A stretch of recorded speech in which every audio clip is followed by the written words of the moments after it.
शाहीन का शौहर फौत हुआ तो इसकी 9 साला बेटी एक कोठी पर काम करने लगी और मालकिन शाहीन को हर माह पैसे भेज देती। एक दिन मालिक बैरून मुल्क से आया तो वो बच्ची को देखकर इसे लालच देकर बदकारी पर उकसाने लगा। जब बच्ची ना मानी तो वो इसे तशद्दुद का निशाना बनाने लगा। एक दिन शाहीन को फोन आया कि तुम्हारी बेटी करंट लगने से मर गई है। शाहीन भागती हुई गई और जब बेटी को गुस्ल देने लगी तो इसकी चीखें निकल गईं। जब औरतों ने गुस्ल खाने में जाकर देखा तो वो तौबा तौबा करने लगी क्योंकि बच्ची के जिस्म पर। जब से शाहीन की बेटी घर आई थी चुप चुप सी थी। शाहीन ने बेटी को इतना खामोश देखा तो इसके पास आकर बैठ गई। कहने लगी मुझे पता है कि तू क्यों इतनी अफसुर्दा है, लेकिन देख बेटा, मेरी मजबूरी है। तू मेरी बड़ी बेटी है। तेरे अब्बा जिंदा होते तो मैं तुझे कभी किसी के घर मुलाजमत ना करवाती। तेरा छोटा भाई बस 2 माह का है और 2 माह के बच्चे के साथ मैं कहीं भी काम नहीं कर सकती। फिर तेरे छोटे छोटे बहन भाई इस काबिल नहीं कि खाना पीना खुद कर सकें। शाहीन की आंखों से आंसू बह रहे थे। इसकी बेटी ने एक नजर माँ के रोते हुए चेहरे की तरफ देखा, फिर फीका सा मुस्कुराई और कहने लगी, अम्मा मैं जानती हूँ, बस आपके बगैर रहने की आदत नहीं है। और आपने सुना था ना वो बेगम साहिबा क्या कह रही थी? कह रही थी कि पूरे महीने बाद बस एक दिन के लिए मुझे भेजेगी। मुझे बस आपकी और बहन भाइयों की बड़ी याद आएगी। ये कह के वो शाहीन के सीने से लग गई थी।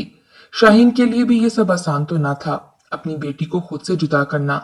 बेशक इसकी पहली औलाद थी, इसके बाकी बच्चों से बड़ी थी, लेकिन थी तो सिर्फ 9 बरस की, और इस 9 बरस की उम्र में वो पूरे घर का बोझ उठाने जा रही थी। शाहीन जवान थी लेकिन बेवगी की चादर ओढ़ चुकी थी। सबसे बड़ी नूरा थी जो 9 बरस की थी। इसके बाद 2 बेटे थे, फिर एक बेटी और छोटा बेटा गोद में था।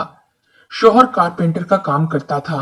आरे की मशीन से लकड़ी काट रहा था कि ध्यान बटने पर लकड़ी के साथ साथ इसका हाथ भी कट गया। शुगर का मरीज था इसलिए जख्म भरने की बजाय बढ़ता चला गया और बढ़ते बढ़ते इसकी मौत का सबब बन गया। शाहीन का दिल तो नहीं चाह रहा था कि अपनी बेटी को खुद से एक लम्हे के लिए भी दूर करे, लेकिन बाकी बच्चों का पेट भरने के लिए इसे ये कदम उठाना पड़ा। जिस कच्ची बस्ती के बोसीदा मकान में वो रहती थी, वहां की पड़ोसन ने इसे मशवरा दिया कि जिस मालकिन के घर वो सफाई करने जाती है, इसे एक छोटी बच्ची की जरूरत है। ये छोटे मोटे काम इसके कर दिया करेगी, लेकिन बच्ची को दिन रात उसी बंगले में रहना पड़ेगा। वैसे वो तुम्हें अच्छी खासी तनख्वाह देगी, इसके अलावा महीने भर का राशन भी भर देगी। शाहीन ने जब ये सुना तो दूसरे ही दिन नूरा को लेकर अपनी पड़ोसन के साथ इसकी मालकिन के घर चली गई। मालकिन को नूरा बड़ी पसंद आई थी। दुबली पतली गोरी चिट्टी नूरा कहीं से भी गरीब घर की बेटी नहीं लगती थी। साफ सुथरी भी बहुत थी। मालकिन कहने लगी कि ठीक है, मैं इस बच्ची को नौकरी पर रख लेती हूँ। माहाना 15,000 तनख्वाह दूंगी। महीने भर का राशन भी घर पर डाल दूंगी। बाकी अपनी बेटी की फिक्र न करना। जैसा अच्छा हम खाते पीते हैं वही इसे खाने को देंगे। शाहीन तो खुश हो गई थी, लेकिन नूरा उदास हो गई थी। जब से वापस आई थी अपने घर के छोटे से सहन में खेलते बहन भाइयों को देख रही थी। कभी अपनी माँ को देखती तो कभी छोटे बहन भाइयों पर नजर डालती। कभी भी तो इनसे जुदा नहीं हुई थी। हालांकि वो 9 बरस की थी, लेकिन छोटे बहन भाइयों को संभाल लेती थी। शाहीन ने जब बेटी को उदास देखा तो समझाने लगी। 9 साल की नूरा तो उसी दिन अपनी उम्र से कई बड़ी हो गई थी जब अब्बा की मैयत इसके सहन में उठाई गई थी। सारा बोझ इसके नातवा कंधों पर आ गया था। जिस दिन नूरा ने कोठी पर काम पर जाना था, उस दिन माँ और बहन भाइयों के गले लगकर खूब रोई थी। अपने कपड़ों की पोटली उठाए वो मालकिन की कोठी में चली गई। शाहीन इसे छोड़कर वापस चली गई थी।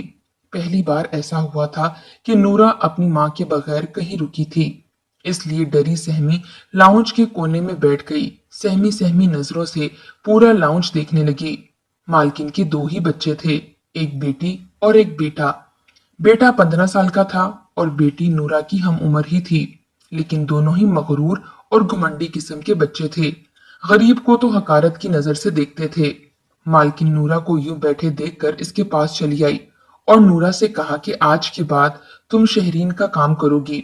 वो तुम्हें जो कहे फौरन से वो कर देना। एक तो मेरी बेटी को बार बार काम दोहराने की आदत नहीं है, और दूसरा ये इसके काम में जरा भी देर या कोताही हो जाए तो वो बर्दाश्त नहीं करती। नूरा डरी सहमी बस अस्बात में सर हिला रही थी। इसके बाद ज्यादा वक्त नूरा का शहरीन के कमरे में ही गुजरता था। वो सोती भी शहरीन के कमरे में ही थी। नीचे कालीन पर बस छोटा सा तकिया रखे सो जाती। ना इसे ऊपर लेने के लिए कोई चादर कपड़ा दिया गया था और ना ही नीचे बिछाने के लिए कोई नरम बिस्तर। रात को एसी की ठिठुरते ठंडे कमरे में वो खुद को सिमटे सर्दी से बचने की कोशिश में ही गुजार देती थी। ठंड के मारे इसे नींद भी ठीक से नहीं आती थी। जब ठंड इसकी बर्दाश्त से बाहर हो जाती तो वो उठ के बैठ जाती। हड़बड़ाकर देखती तो शहरीन कंफर्टर लिए हुए बड़े मजे से सो रही होती। न जाने इन लोगों को गरीब का ख्याल क्यों नहीं आता था। नूरा ये सोचकर रह जाती। सुबह उठते ही अनगिनत काम थे जो नूरा के सर पर डाल दिए गए थे। शहरीन के साथ साथ इसके बड़े भाई अब्बास का भी काम नूरा करती थी। इनके कपड़े प्रेस करना, स्कूल जाने के लिए शहरीन की तैयारी में मदद करना। जब वो स्कूल से वापस आते तो इसके कपड़े निकाल के रखना, इसके पाँव के पास जूता रखना। छोटे छोटे हजारों कामों को नूरा के नाजुक कंधों पर डाल दिया गया था। मगर इस पर भी शहरीन इस पर चिल्लाती रहती थी। कभी इसे निकम्मी, निखट्टू, कामचोर और न जाने क्या क्या अलकाबात से नवाजती रहती। बामुश्किल ही शहरीन के काम से फारिग होती तो अब्बास चलाने लगता। नूरा नौकरानी की बच्ची, इधर आओ। इसकी धाड़ पर वो बुरी तरह से काम चाहती थी। जैसे ही इसके कमरे में जाती वो इसे कहर भरी नजरों से देख रहा होता। कहता, तू अंधी हो गई है, तुझे बस शहरीन का कमरा ही नजर आता है। आज के बाद जब मैं स्कूल से वापस आऊं, मुझे मेरा कमरा साफ सुथरा चाहिए। गुस्से से चलाता हुआ वो बाहर चला जाता। अगले रोज नूरा ने यही किया था। अब्बास के आने से पहले इसका कमरा साफ करने के लिए इसके कमरे में चली गई। लेकिन जैसे ही इसके बेड की चादर दुरुस्त करने के लिए तकिया हटाया तो तकिए के नीचे सिगरेट और लाइटर पड़ा था। ये देखकर नूरा की जान निकल गई थी। अब्बास 15 बरस का था, इस उम्र में सिगरेट पीता था। नूरा को यह देखकर हैरत हुई थी। पहले तो वो सोचने लगी कि वो लाइटर और सिगरेट के बारे में अपनी बेगम साहिबा को बता दे, लेकिन फिर अब्बास के गुस्से का सोचकर डर गई थी। इसने बेध्यानी में सिगरेट और लाइटर हाथ में लिया ही था कि अचानक से कमरे का दरवाजा खुल गया। नूरा तो पूरी तरह से सहम गई थी। पीछे पलटकर देखा तो अब्बास इसे पूरी तरह से बिखरा खड़ा घूर रहा था। नूरा के हाथ से सिगरेट की डब्बी और लाइटर बेड पर गिरा था। ये देखकर तो अब्बास का चेहरा गुस्से से सुर्ख हुआ था। सबसे पहले इसने कमरे का दरवाजा बंद किया और फिर चलता हुआ नूरा के पास आ गया। कहने लगा, तुझे कमरे की सफाई का कहा था या मेरे कमरे की तलाशी लेने का? जिस सख्त लहजे से वो चिल्लाकर बोला था, नूरा अंदर तक कांप के रह गई थी। साहब जी, साहब जी, वो मैं तो जी कमरा ही साफ कर रही थी कि ये। नूरा हिचकिचाते हुए अभी बता ही रही थी कि अब्बास ने घूरते हुए इसके मुंह पर उंगली रख दी। कहने लगा, खबरदार, जो तुम्हारी जबान से एक लफ्ज भी निकला, अगर तुमने मेरी माँ को कुछ भी बताया तो सोच लो बहुत बुरा हशर करूंगा तुम्हारा। नूरा तो इसके गुस्से को देखकर खौफ के मारे जट पड़ती जा रही थी। ऐसे लगता था जैसे इसका खूनी वजूद के अंदर खुश्क हो गया हो। वो नफी में सर हिलाने लगी, कहने लगी, नहीं बताऊंगी, कुछ नहीं बताऊंगी। 9 साल की बच्ची थर थर कांप रही थी। अब्बास ने फिर भी सिगरेट जलाया और जले हुए सिगरेट को हाथ में लेकर दूसरे हाथ से नूरा की कलाई पकड़ ली। कहने लगा, अपना हाथ खोलो। नूरा को डर लग रहा था। वो कहने लगी कि मैं किसी से कुछ नहीं कहूंगी, लेकिन खुदा के लिए मुझे सिगरेट मत लगाना। वो बुरी तरह से रोने लगी तो अब्बास हंसने लगा। कहने लगा, देखो, तुम्हें आखिरी वार्निंग दे रहा हूं, आइंदा मेरी चीजों को देखने, इसमें घुसने की कोशिश मत करना, वरना ये जलता हुआ सिगरेट तुम्हारे हाथों पे, पाँव पर, हर जगह लगा दूंगा। जल्दी से निकलो मेरे कमरे से बाहर। अब्बास धाड़ते हुए बोला। नूरा कांप सी गई थी। फटाफट से इसके कमरे की सफाई की और कमरे से बाहर निकल गई। अब तो शहरीन का भी नूरा पर हाथ खुल गया था। बात बात पर वो इसकी मुंह पर थप्पड़ दे मारती। एक बार नूरा शहरीन का फ्रॉक इस्त्री कर रही थी। बहुत कीमती और जालीदार था। इस्त्री बहुत तेज थी। इसने कहा पहले ये कीमती कपड़े प्रेस किए थे, जो इसे खबर होती कि जालीदार डिजाइनिंग वाले कपड़ों को कैसे प्रेस किया जाता है। इसलिए जैसे ही इस्त्री को नेट पर रखा, नेट जल गई। ये देखकर शहरीन का पारा हाई हुआ था। इसने पहले तो 2-4 थप्पड़ नूरा के रुखसार पर दे मारे।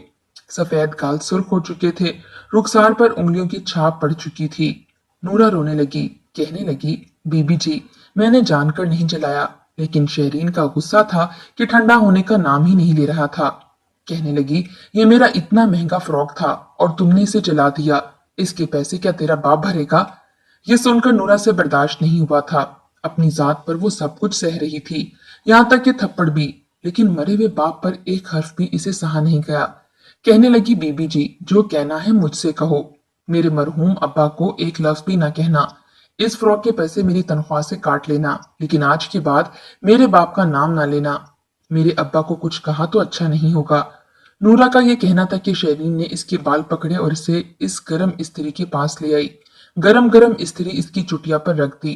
कुछ ही देर में इसके बाल जलकर आधी चुटिया शहरीन के हाथ में आ गई थी। ये देखकर नूरा रोने लगी और शहरीन तमस्खराना हंसने लगी। नूरा के बालों के साथ साथ इसकी गर्दन पर भी इस्त्री की तपिश निशान छोड़ चुकी थी।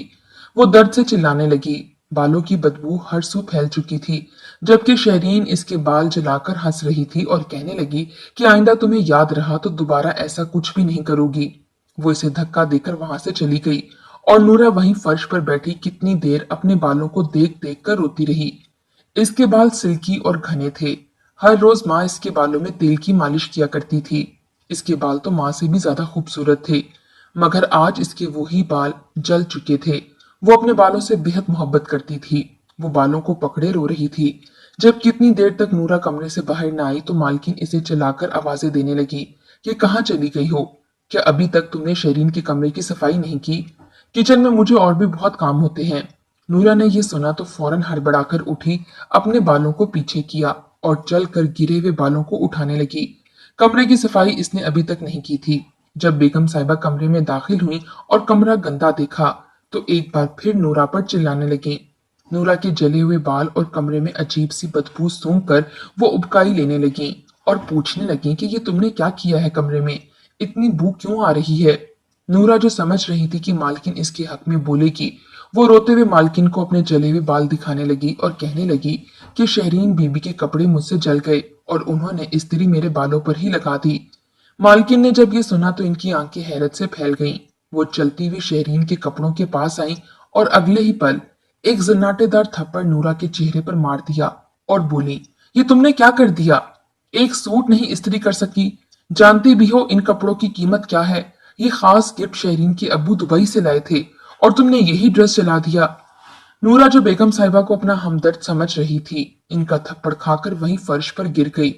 वहां पर कोई भी इसका हमदर्द ना था, ना ही किसी को इसका एहसास था।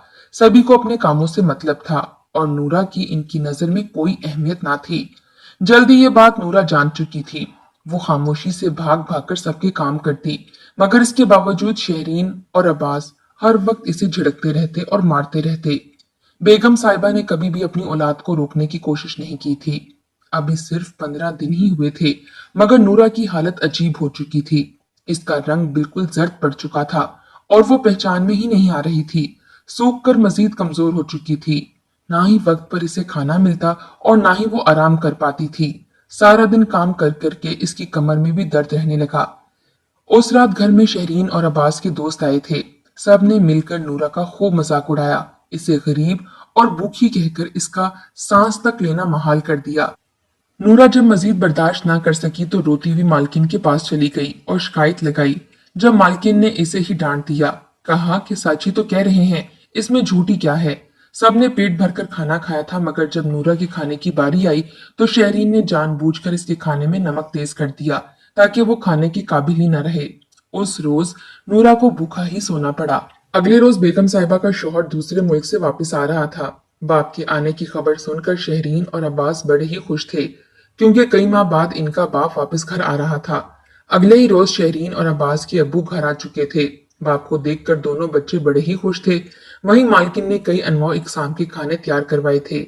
आज नूरा का पूरा दिन किचन की साफ सफाई में ही गुजर गया था। इसके करने के लिए हजारों काम थे, वो कोई बड़ा काम नहीं कर सकती थी, मगर बेगम साहिबा की नौकरानियां भी इसे अपनी नौकरानी समझकर छोटे छोटे कामों के लिए दौड़े लगवा देती। आज तो नूरा की तबीयत भी थोड़ी खराब थी। वो बुखार से तप रही थी और इसका पूरा वजूद दर्द से चूर था, मगर इसके बावजूद वो खामोशी से भाग भाग कर सबके काम भी कर रही थी। सुबह से शाम हो चुकी थी जब वो कामों से फारिग हुई और थकी हारी हाँफती हुई बेगम साहिबा के पास आई और कहने लगी कि बेगम साहिबा, और काम है या मैं थोड़ी देर के लिए आराम के लिए बैठ जाऊं? बेगम साहिबा ने जब नूरा की ये बात सुनी तो एक अचाट सी नजर इस पर डाली और फिर कहने लगी, अभी खाने का वक्त है, मुझे मेज पर खाना रखने में मदद करो और उसके बाद जाकर सो जाना। नूरा ने हाँ में सर हिलाया और मेज पर खाना रखने लगी। तभी शहरीन, अब्बास और इनके अब्बू भी आकर बैठ चुके थे। जब बेगम साहिबा के शौहर की नूरा पर नजर पड़ी तो वो इसे देखते ही रह गए। वो 9 साला बच्ची जो कद काठ और डेल डोल से 12-13 साल की लगती थी, खूबसूरत नैन नक्श और दूधिया रंगत देखकर मालिक ने इस पर गलत निगाह डालना शुरू कर दी। वो तो शुरू से ही ऐसे मिजाज का था, तभी ज्यादा अरसा दूसरे ममालिक में ही गुजारा करता था, जबकि बीवी समझती थी कि मेरा शौहर वहां पर काम के सिलसिले में गया हुआ है। वो नूरा को घूर घूर कर देखने लगा और फिर इसने नूरा से अपने काम करवाना शुरू कर दिए। मालकिन कहने लगी, ये नौकरानी हमने शहरीन और अब्बास के कामों के लिए रखी है। बच्चों की छोटे मोटी जरूरियात को ये लड़की पूरा कर देती है। बेगम साहिबा के शौहर ने जब ये सुना तो सोच में पड़ गया और फिर कहने लगा कि जिस वक्त मैं घर में हूँ तो मेरा हर काम ये बच्ची ही किया करेगी। बड़ी नौकरानियां मुझे यहाँ अपने कमरे में नजर न आए। तो बेगम साहिबा ने अस्पात में सर हिला दिया। नूरा बच्ची थी मगर इसके बावजूद अच्छी और बुरी नजरों के बारे में बाखूबी वाकिफ थी। जब मालिक इसे चुभती नजरों से देखते तो इसकी रूह लरस जाया करती। वो फौरन कमरे का काम जल्दी से निपटाकर वहां से भाग जाया करती। मगर एक रोज मौका देखकर मालिक ने इसे बदकारी पर उकसाना चाहा। शहरीन तो एक बार सो जाती तो दोबारा इसकी आंख सुबह ही खुला करती। उस रात भी कुछ ऐसा ही हुआ था। बरसात की वजह से मौसम काफी ठंडा था और एसी वाले कमरे में नूरा को नींद भी नहीं आ रही थी। वहीं दीवार के साथ टेक लगाए बैठी कांप रही थी कि जब कमरे का दरवाजा खुला और मालिक कमरे में आए। नूरा को बैठे देखकर कहने लगे कि मुझे चाय पीनी है, मुझे चाय बना कर दो। नूरा ने हाँ में सर हिलाया और जूं ही कमरे से बाहर आई तो मालिक ने इसे पकड़ लिया और फिर मुंह पर हाथ रखे हुए घर की पिछली जानिब ले जाने लगे। नूरा तड़पती रही, बिलखती रही, मगर मालिक इसे बदकारी पर उकसाने लगा। नूरा ने मना कर दिया और धमकी दी कि वो शोर मचाएगी, सबको जगा देगी। तो मालिक मजीद गुस्सा हो गया। इसने नूरा को मारना शुरू कर दिया। वो बेचारी तो पहले ही मालकिन और उसके बच्चों के दिए जख्म भर ना पाई थी। मालिक का भारी भरकम हाथ जहां पड़ता था नील पड़ते जा रहे थे। वो रोती रही, मगर मालिक ने इसे इतना मारा कि बेचारी अधमरी हो गई। अपनी माँ को पुकारने लगी। उस वक्त इसे अपनी माँ बहुत याद आई थी। उस वक्त वो यहाँ होती या इसका बाप इसे छोड़कर ना जाता तो आज वो इस दरिंदे के हाथ में ना फंस चुकी होती। मालिक ने इस मासूम बच्ची को दरिंदगी का निशाना बनाया और ऐसा करने के बाद जब बच्ची की हालत गैर हो गई तो इसने एक प्लान बनाया। आखिर को बड़े लोग थे, किसने पूछना था। फौरन बिजली की तारें ली और बच्ची के जिस्म पर लगा दी। बच्ची ने एक ही बार ही चीख मारी थी और इसके बाद बिन पानी की मछली की तरह तड़पने लगी। सिर्फ 5 से 10 सेकंड तक तड़पी थी और इसके बाद इसके वजूद से धुआं सा निकलने लगा। वो बिल्कुल बेजान हो चुकी थी। मासूम गरीब बेबस नूरा जो बहन भाइयों का पेट पालने की खातिर अमीर घर में आई थी, आज मर चुकी थी। मालिक ने इस बच्ची को वहीं छोड़ा और अपने चेहरे से पसीना पोंछता हुआ वहां से चला गया। सब नूरा को ढूंढ रहे थे जब एक मुलाजिम को नूरा की लाश गैलरी में पड़ी हुई मिली। नूरा मर चुकी थी और इसके पास तारे पड़ी थीं। साफ जाहिर था कि इसे करंट लगा है। फौरन शाहीन को फोन किया गया। इसे तो यहाँ नौकरी करते हुए 25 दिन ही हुए थे। शाहीन की गुज़िश्ता रात बेचैनी में गुजरी थी। इसे सुकून से नींद भी नहीं आ रही थी। इसने सोचा था कि सुबह अपनी बेटी से मिलने बेगम साहिबा के यहाँ जरूर जाएगी, मगर सुबह सुबह मालिक का फोन आ गया, जिन्होंने एक ही सांस में जवाब दिया कि कल रात नूरा को बिजली का करंट लग चुका है, जिससे वो मर चुकी है। शाहीन ने जब ये सुना तो इस पर पहाड़ टूट पड़ा और चीख चीख कर रोने लगी। पड़ोस की औरत को साथ लिया और मालिक की हवेली पहुंची, जहां नूरा को लावारसों की तरह सहन में एक जानिब जमीन पर चादर डालकर लिटाया गया था। शहरीन और अब्बास भी वहीं खड़े थे, जबकि मालिक और मालकिन इलेक्ट्रिशियन बुलवाकर तारे ठीक करवा रहे थे। शाहीन कितनी देर रोती रही। मालकिन को एहसास था आखिर वो भी एक माँ थी। इसने शाहीन को पैसे दिए ताकि कफन दफन का इंतजाम कर सके। शाहीन बेटी की मैयत लेकर गांव में आई। गांव में कहराम सा मच चुका था। जो भी औरत नूरा को देखती तो यही कहती कि करंट लगने की वजह से इसके जिस्म पर नील के निशान हैं। मगर ये जख्म कैसे थे? जब औरतें नूरा को गुस्ल देने लगीं तो रोते हुए कानों को हाथ लगाते बाहर निकल आईं। सब ने शाहीन के पास आकर कहा कि बच्ची पर बड़ा ही जुल्म हुआ है, तुम खामोश मत बैठो। तुम्हारी बच्ची की हालत हमने देख रखी है। इसके बाल बेतरतीबी से जले हुए हैं। इसके जिस्म पर जगह जगह जख्म के निशान हैं। तुम जल्द अज जल्द बच्ची का पोस्टमार्टम करवाओ। 25 दिनों में तुम्हारी बेटी का नक्शा बदल चुका है। शाहीन ने जब हिम्मत करके अपनी बच्ची का वजूद देखा तो मुंह पीट कर रह गई। गांव वाले भी बड़े ही गैरतमंद थे और नूरा गांव की बेटी थी। फौरन पुलिस को इत्तला दी गई। पोस्टमार्टम किया गया और ये बात सामने आ चुकी थी कि नूरा को सिर्फ करंट नहीं लगा बल्कि इससे पहले इसके साथ ज्यादती की गई है। इस पर तशद्दुद किया गया है, इसे मारा गया है। ये खबर मालिक तक पहुंची तो वह हड़बड़ा गया। नूरा के मालिक और मालकिन दोनों ही मुल्क छोड़ने की तैयारी कर रहे थे। नूरा की मालकिन तो इस बात से भी अनजान थी कि इसके शौहर ने नौकरानी के साथ बदकारी की है। पुलिस ने छानबीन की और मालिक को पकड़ लिया। जब ये खबर मालिक की बीवी बच्चों को पता चली तो वो भले ही इस जुर्म में बराबर के शरीक थे, मगर अपने वालिद से घिन खाने लगे और नफरत करने लगे। नूरा के मालिक और मालकिन को जेल में डाल दिया गया और यूं कार्रवाई शुरू हो गई। जबकि शाहीन उस वक्त को कोसने लगी जब इसने अपनी मासूम बच्ची को मालकिन पर भरोसा करके भेज दिया था। मासूम सी नूरा 9 साल उम्र में कब्र में उतर चुकी थी। शाहीन वक्त से पहले ही बूढ़ी हो गई। वो अपने शौहर के पहलू में सोई हुई नूरा को देखकर सिसक सिसक कर रोती रही। पुलिस को बयान रिकॉर्ड करवाते हुए बस यही कह सकी कि ये अमीर लोग तो बस हम गरीबों को नोच नोच कर खाते हैं। क्या मालिक को एक बार भी रहम न आया कि नूरा इसकी बच्ची की उम्र की है? क्या गरीबों के लिए इस मुल्क में कोई हकूक नहीं? क्या इन लोगों को खुदा से डर नहीं लगता? क्यों लोग फिरौन बने बैठे हैं? क्या नहीं जानते कि कल को मरकर खुदा के हजूर पेश होना है? और बेशक खुदा की जात तो किसी के साथ भी नाइंसाफी नहीं करती।